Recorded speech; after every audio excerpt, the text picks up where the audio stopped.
What is the difference between writing for animation versus live action? That's a good question. Thank you for the great question, Raul. Welcome back to Ask Pietro, where I answer all of your burning questions about screenwriting and animation. If you also want your question answered, leave it in the comments below. So Raul, even if the screenwriting skills you need as an animation writer are not that different from live action, that's only half the picture. So what makes writing for animation unique? Is it bad to present yourself as an animation writer? I mean, why even start a YouTube channel called Write for Animation? Stay tuned until the end because the answers to these questions are more surprising than you think. And we'll end with 3 tips to follow if you want to break into animation, even if you can't even draw a stick figure. Watch and learn, kid! Let's get to it. In live action, you film multiple takes of each shot. Actors have some wiggle room to improvise. Multiple camera angles of the same scene get recorded, which leads to extra footage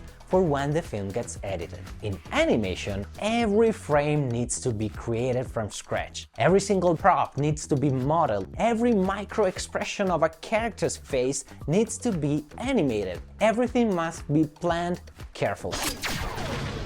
Because this is an incredibly time-consuming and expensive process, the editorial process starts before production. But what does this have to do with writing? What comes from a production necessity turns into the most wonderful creative process I've ever experienced as a writer. I'll tell you why in a second. Trust me, kid, this will all make you a better Spider-Man. Any film, be it live action or animation, begins with an idea. You turn that idea into a premise and then create an outline that will eventually become a full screenplay. Where live action moves almost directly from script to production, animation takes another direction: storyboarding and animatic.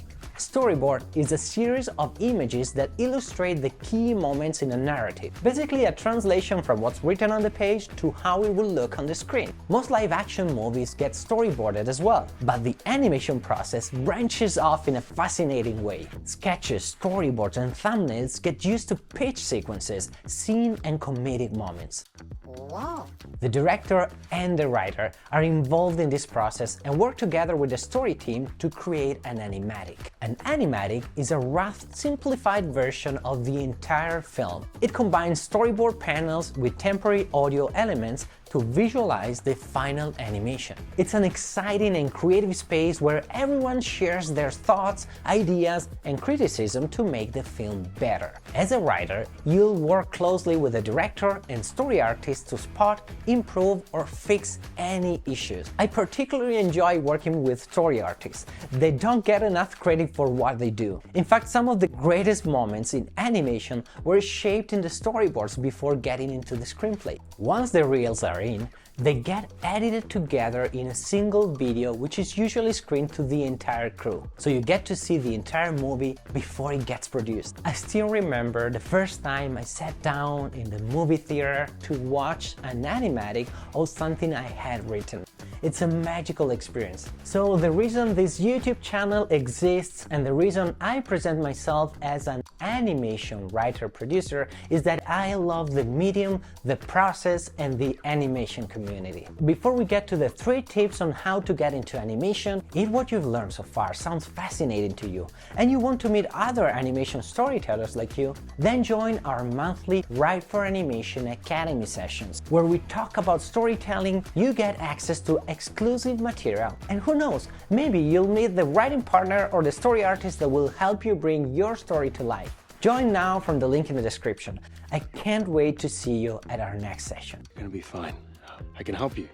If you stick around, I can show you the ropes. So, you want to work in animation but have no idea how to enter the industry? Well, let me give you 3 tips that will lead you to success. Tip number 1. Write consistently.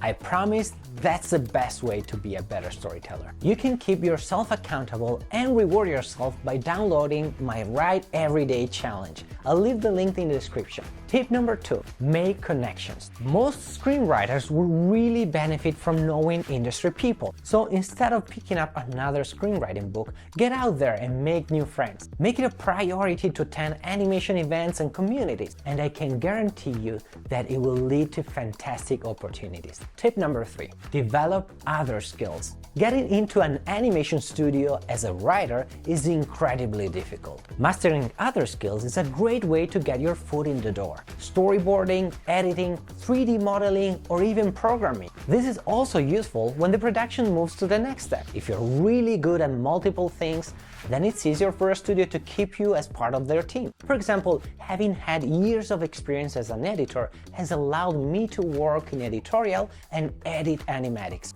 But what if I don't have any other skills? I'll let somebody else answer that question. Oh, I have zero artistic skills. My artistic skills are joke. That was Academy Award winner Jared Bush, writer of Zootopia, Moana, and Encanto. How did he get an amazing animation career with zero artistic skills? Click on the video to find out. I'm Pietro, and I'll see you there.